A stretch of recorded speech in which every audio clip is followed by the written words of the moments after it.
Alright, everybody, happy Monday.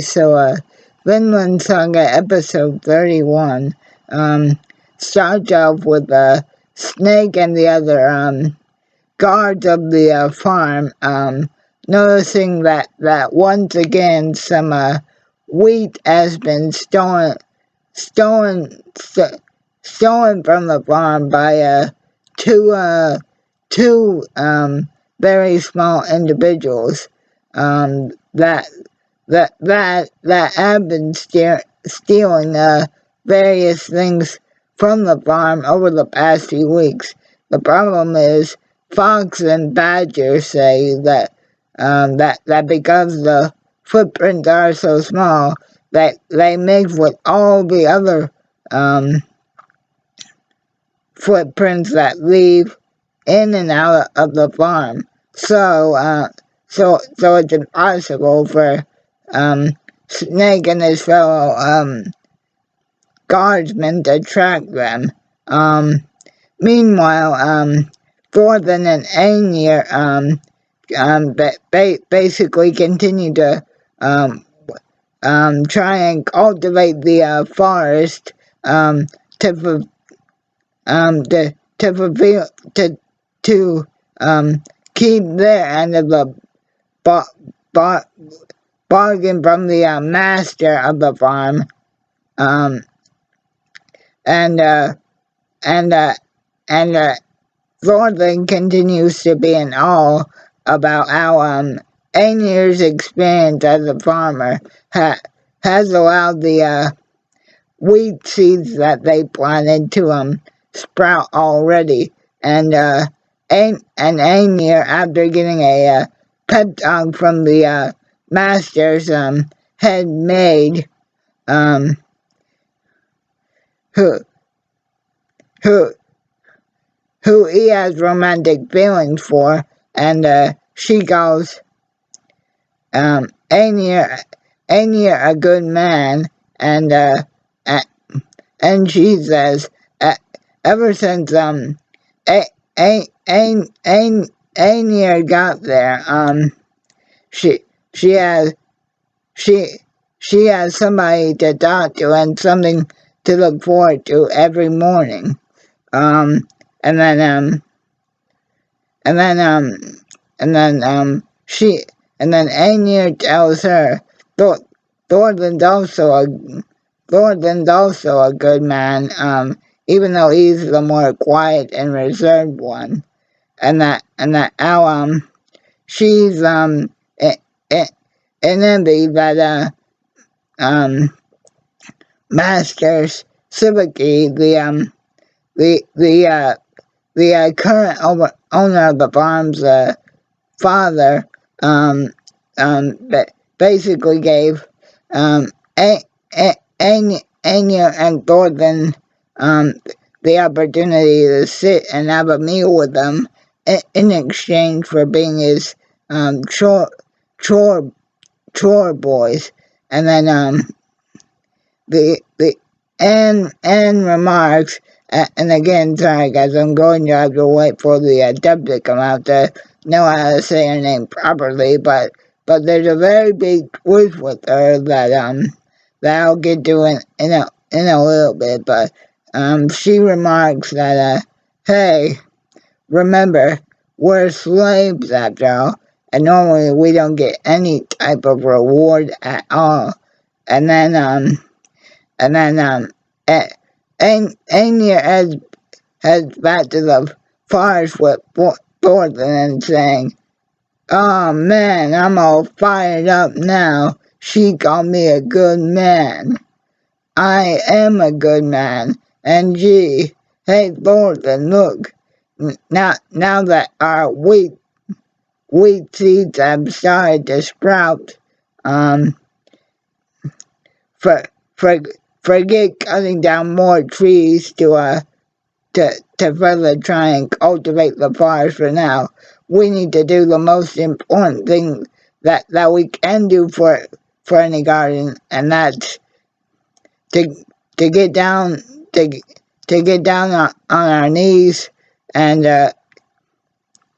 and and pray as hard as we can, that these crops and this cultivation actually turns out good and profitable, because this is the first step to buy our freedom back. And, and as long as each wheat garden goes good, we can plant twice as much next year and just keep selling it and selling it, and until we can finally buy back our freedom. And then Ainier says, I can't hear you praying hard enough. And guys, but but the way Ainier prays is very enthusiastic. He's like, oh my God, let this garden right here grow. Expel all the bugs and mold. Make it rain so we can have the best water possible. And then Ainier tells Thornton, I can't hear you praying. And then and th- and then and then and then the inmate gets to- told told by the master's wife, who she calls the mistress, for a reason again I'll get to in a second. Um, and basically slapped her for standing around at the well talking to Anya first thing in the morning, when when the master will be back from the town hall meeting that he's been at, and breakfast isn't prepared for for for his wife or Omar, and Anne gets reminded that, hey, but our family didn't buy you for fun. Make yourself useful. Remember, you are a slave girl after all. Uh, uh, and maybe it's fitting. Maybe you and that slave boy should hook up. And then the master actually ends up returning back to the farm from his town meeting with his son, Thor Gill.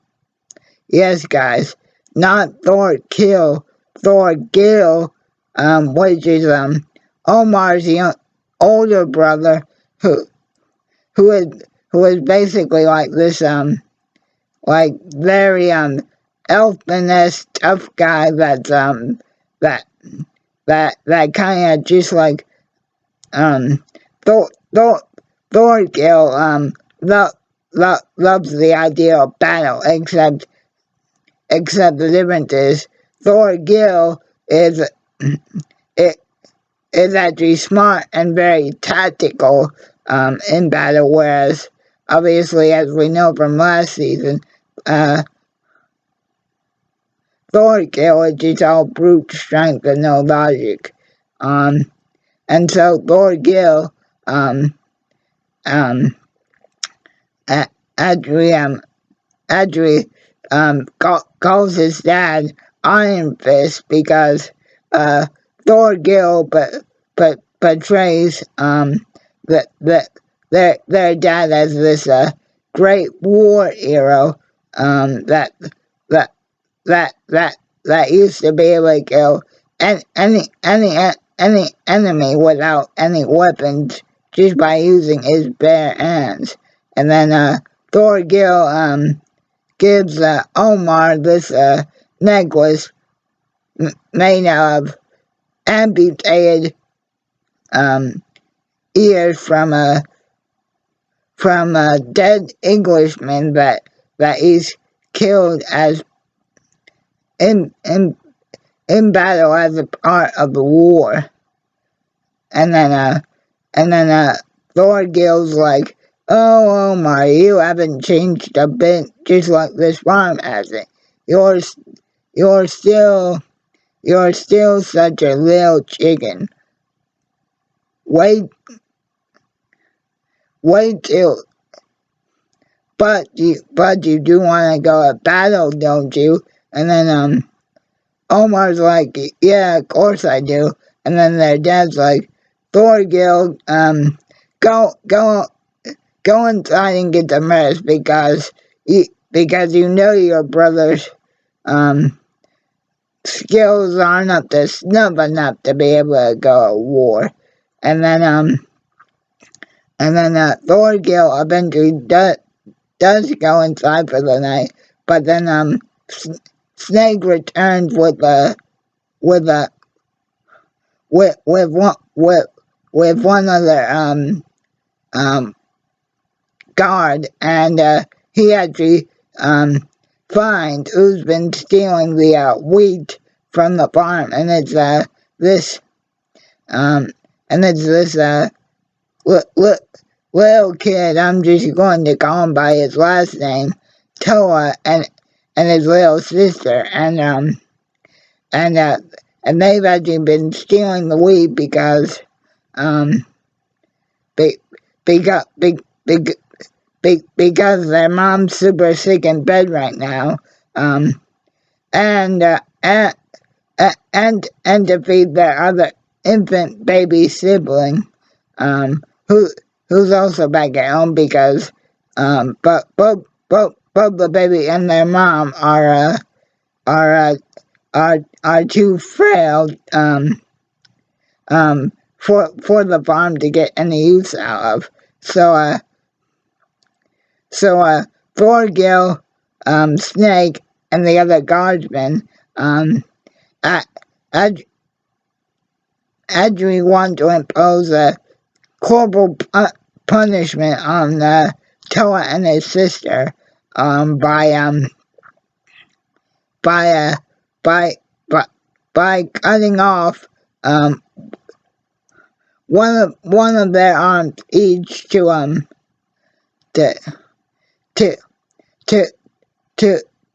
basically compensate for the damages the farm has sustained by the wheat being stolen.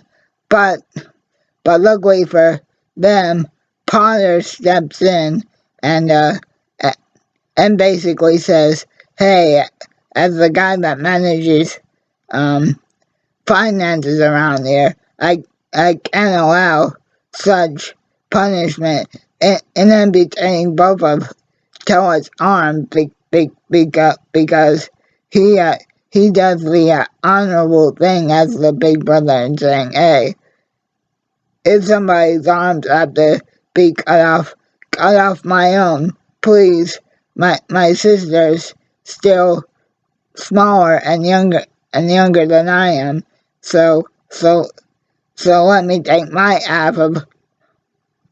So they say, well, take your sister's half of the punishment, and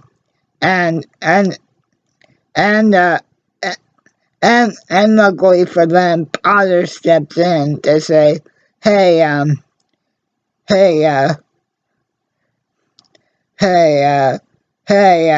because the master actually says, where are your parents?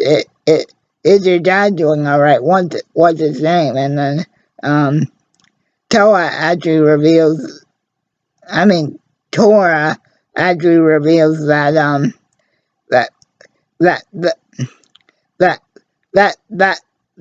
that is dad and grandpa are actually people that owe a debt to the master and the farm. So Potter suggests that the boy works as a new farmhand to pay off his dad's and father's debt. And the reason that they've been stealing the wheat is that their dad left last year to try and get vegetables, but he hasn't come back. And then Thorgil says, oh, then that means he's probably long dead by now. But again, guys, Snake says we can't let this go without inflicting some physical punishment. So I'm going to hit you with this wooden stick um, a, bu- a, bu- a bunch of times as punishment to teach you not to steal from us ever again. Even though Potter tries to assure everybody that working as a farmhand will we teach them both never to steal again, no matter what the reason is. And then Snake asks the master, "Hey, how many times should I hit him?" And then the master says very hesitantly to himself, "Oh, why did you guys have to steal from my farm? I have to do something to punish you, so 5 times each." But then the brother steps up to says to, to say to say after Snake says 10 times each, "Hey, just hit me 20 times each and spare my sister any pain." And then the master says, I, I, "I'll do it myself," because the master finds that Snake hit the kid way too hard. And then we find out at, um after the master went back to bed that that that he confides in the his own personal maid and the girl that Anya has a crush on, that she's the only person that the ma, ma, that that the master can be honest with, and saying that, hey, the old Iron Fist story is a complete lie. I hate war. I hate violence. It's not fair that everybody expects me to be this brave, super tough guy. What what what when to be honest, I'm terrified of violence and war. I'm terrified of Thorgil, my own son. I, I, I, I'm pretty much just one big coward, and that's why he was willing to negotiate that cultivation deal with Anya and Thornton, because he's such a coward and and such a kind man at heart, the opposite of what a slave and farmer for the time that Vinland Saga is based in. Still the still the still the 16 or 1800s, and at the time of wars going on, a slave owner is not supposed to be a kind gentleman. They're supposed to be just what Thorgil is, what Thorgil is, what Askeladd for a time turned Thornton into. And then Anne tells him right before the episode ends, I understand just how you feel, that there's nothing wrong with being a kind person deep down. So yes, everybody, we find out that that deep down that the master is trying to be this kind kind-hearted gentleman, and is pretty much a coward in the face of war, and that Anya eventually will have to have his heart broken by the head maid, because she's she's the master's security blanket. Pretty good episode, everybody, especially with that twist ending, with the master sword being too too kind of a man. They actually admits to his handmaid that he's scared of his own son. That he hates that he has to be involved in anything having to do with war at all, and that pretty much, in the eyes of both Omar and Thorgil, he'll basically be remembered as a coward and not this great war hero that Thorgil spent the entire episode building him up as. Have a good one.